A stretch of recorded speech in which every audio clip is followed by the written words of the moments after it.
Sa kaugnay na balita, muling ipinasa ni outgoing Speaker Feliciano Belmonte ang panukalang charter change sa Kamara. Inihain ni Belmonte ang resolution of both houses number 2 o ang resolusyong naglalayong amyendahan ang 1987 Constitution sa pamamagitan ng pag-alis sa restrictive economic provisions.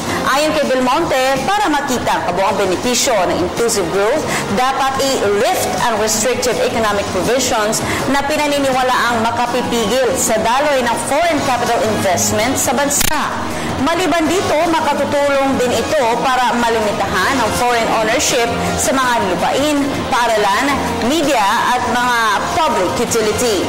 Nauna nang sinabi ni Belmonte na dapat tutukan ng ika-17 Kongreso ang economic charter change at amyendahan ang saligang batas bilang paghahanda na rin sa nais ni President Duterte na gawing federalismo ang sistema ng bansa.